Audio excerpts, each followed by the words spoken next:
Hello again and welcome. In today's video I'm going to go through my methods of sanding and preparing the work ready to apply the finish of your choice.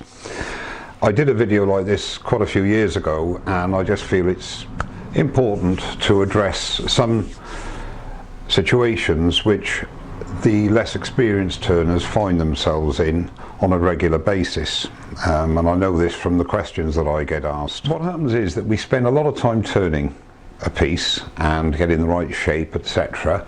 And quite a lot of people tend to rush the finishing, especially the sanding, because they want to get the piece finished, they want to see what it's going to look like, what the grain's going to look like. Once you have finished sanding and apply sanding sealer, whatever your methods are on your final finish, any slight imperfection is going to show up. So it is paramount to spend that extra time sanding it to as perfectly as you can. Now, one of the biggest mistakes that the newer turner makes when sanding is not to apply an even pressure through each grit, because at the end of the day a finer grit is only going to replace the coarser scratches by the coarse grit with its own scratches, if you like, until you get to a situation where you have a surface which is smooth to the naked eye. That's basically what you're looking for. But when you start with, let's say, a 120 grit, it's normally because you have got a few tool marks and you want to try and just alter that shape a little bit better, and you put a bit more subconsciously, maybe not realizing you're doing it, you're putting a bit more pressure on the work, so you're actually embedding the scratches deeper than they need to go. So when you apply or start to apply the next grit, which is a finer grit, it's got to work a lot harder to get rid of the deeper scratches that you've put in if you've put more pressure on the rougher grit. And so it goes on through the grits. And as you get to the very fine grits, the 400 and the 600, you're being very, very gentle with it, but really you have to apply the same pressure with each grit to achieve a satisfactory finish, to apply your wax or mineral oil, whatever you want to apply. I've got a little piece on here which is a piece of laburnum, which is an offcut, if you like, from a hollow form I did a few videos ago. And I'm just making a little bowl out of it, that's all, because it's too nice a wood to get rid of and to throw away. And I was thinking to myself, I don't know, it might make a good subject for this, because it's a dark wood, it's fairly close grained, and this piece hasn't got the pits and the pock marks that the hollow form had, so it's going to end up with quite a nice finish. Methods of sanding are varied. You can use a drill, you can use an inertia sander, or indeed just hand sand. The problem with hand sanding, on a spindle especially, is that you're going to leave radial marks, and I'll show you what I mean. I've actually sanded this piece up to 600 with my inertia sander, because I do prefer using an inertia sander when I can, because the scratches made by the abrasive are random. But if you've got a piece spinning like so and you're sanding this way, you're obviously going to create lines along the axis of your piece. Now, if people are doing a pen, it's second nature to, between each grit, as you finish a grit, you go with the grain by hand and turn the lathe slower and do it by hand to negate any radial marks. But very many people don't do it on an ordinary spindle turning, and I've never really understood why, because at the end of the day it's just a big pen. It doesn't matter if it's a vase, it doesn't matter what it is. If you go by hand with the grain after you've finished sanding that particular piece with the lathe running, then you are going to reduce and even completely get rid of any radial marks. Now, normally, as you know, I go up to about 240, 320 and then apply Yorkshire grit, which is an abrasive paste. But we're going to go through the sanding process now, ordinary dry sanding, without any additives to lubricate the sanding, and see the difference that the method that I employ makes to the finished piece. I know I'm going on a little bit, but it's quite an important part of the turning process. Now, when you're sanding, dry sanding, or any sanding really, personal protection equipment is vital. The bare minimum is to have some form of extraction system at the point of generation of the dust, and either wear a powered respirator like this one, or a dedicated mask like this one. And the very bare minimum, in my opinion, is a disposable valved dust mask, because don't forget, you are creating fine dust, especially when you get to the finer grits. And if you can, I would always recommend getting some form of air filtration as well in the roof, because the fine particles, the ones that do the damage, remain airborne. And the other thing as well is, when you finished your sanding, don't take your mask off straight away, because there's a lot of airborne particles in the air around you. So enough of the safety. I won't be wearing a mask during this demonstration because it's a bit difficult to talk with the mask on. Okay, so I'm going to change the camera angle, bring it in. I'm not going to put a finish on, I'm going to prepare it for a finish, but I will put a sanding sealer on so you can see the grain, and I'll talk you through my methods of sanding a piece ready for finishing. So you can see from this piece I've sanded this up to 600. Okay, there are absolutely no sanding marks on there whatsoever. So what I'm going to do is to start again using 180 and show you the result after sanding with 180. So I'm taking 180 grit. Another thing to note is, when you've used a piece of abrasive, it doesn't reduce in grit from 180 to 240. When you've used a piece, throw it. Far better to get a smaller piece and use it for the job in hand, throw it away and start with a fresh piece when you start again. Again, with a piece of this size, I should say I tend to use about 400 or 500 revs, and the pressure has to be even. So we've got a nice smooth surface there, so we're going to rough that up a bit now. I will put the extraction system on, but as I say, I'm not wearing any mask or anything for this demonstration. Okay, so I've used 180 on there, and I think the camera will pick up some radial lines there. So the first thing to do is to go with the grain, as I said before. So if you just go around manually, and what I'll do is come back when I've done it, you just go around manually around the whole piece with the grain, and that then will get rid of any radial. I've gone around the piece now with the grain.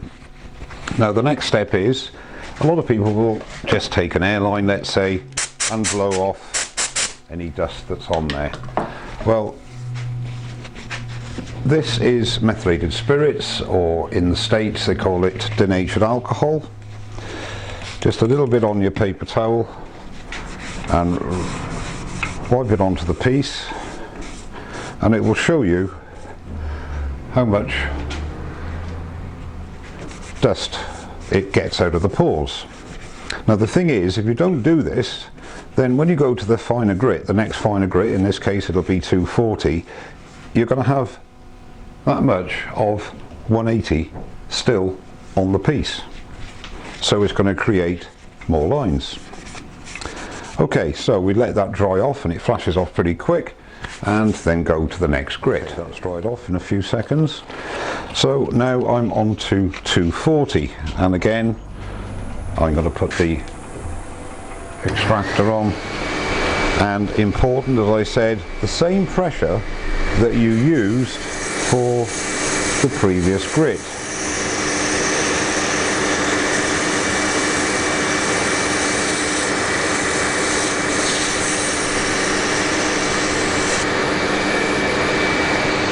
And again, go with the grain. And I'll come back when I've done that.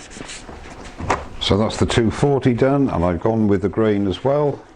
And then some more DNA and methylated spirits, and this should be done in between each sanding grit. You see, it's bringing up off the towel again, and I have actually blown it off with the airline prior to doing this. So that gets it as clean as it possibly can. So what I'm going to do now is run through the grits up to 600, and I'll be using the same process, and then we'll come back when that's done. So now we've got the piece sanded to 600. I've cleaned it off with methylated spirits, and the surface is ready for sanding sealer to be applied. So I'll apply a pre-mixed sanding sealer, and that's a 50-50 mix, 50%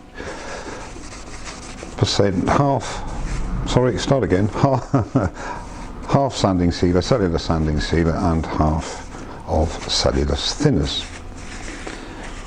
Okay, now let that dry off.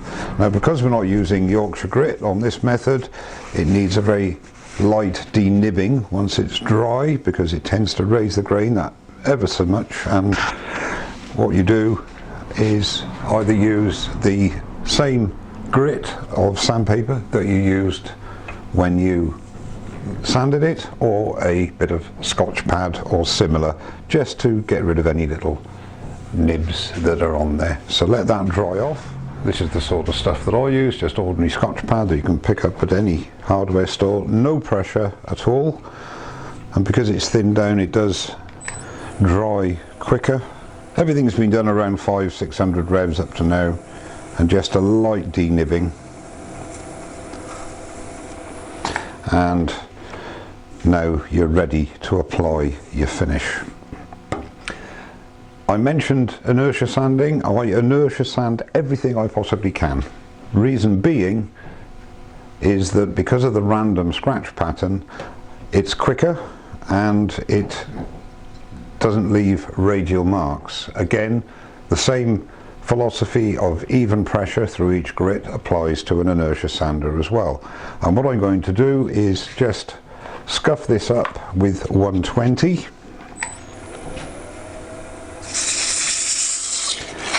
And what I shall do is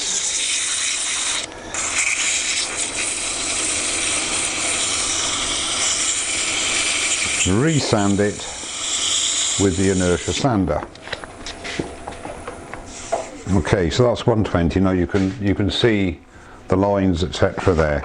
So I'm going to go through each grit from 120 up to 600 with the inertia sander, and there'll be no sanding with the grain in between each grit, because it won't be necessary. And with a piece of this size, I would be turning this at around 1,000 revs, something like that.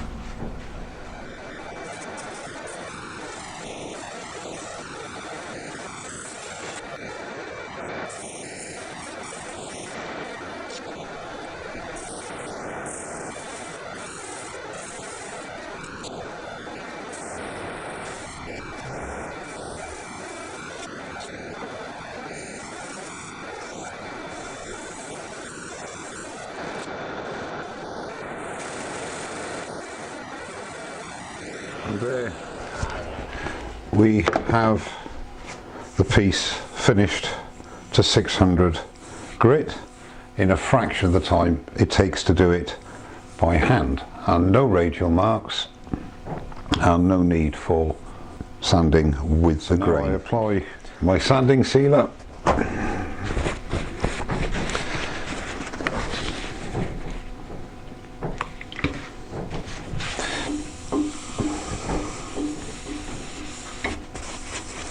Always rub it well in.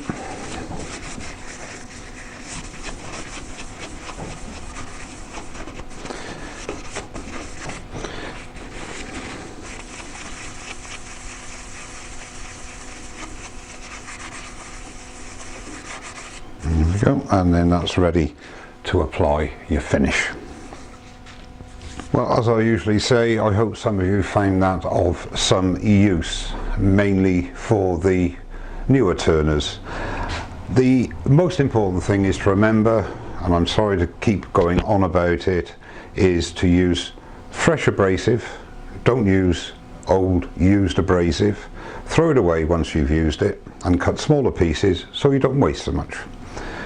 Make sure that you remove the dust in between each grit with either denatured alcohol, or as we call it here in the UK, methylated spirits. That gets all the dust out of the grain from that particular grit, so there's none carried forward when you start to abrade with the finer grit. And an even pressure, keep an even pressure throughout the grits. But I've used an inertia sander, as I've said, for a long time now, for that main reason. It's quicker, it does a great job, and it leaves a really good finish. Whether you're only going up to 240 and then going on to Yorkshire grit, or sanding right through the grits, an inertia sander, in my opinion, is the way to do it. However, everybody has their own opinions and their own methods. Okay, well, hopefully, as I say, that's been of some interest to some of you.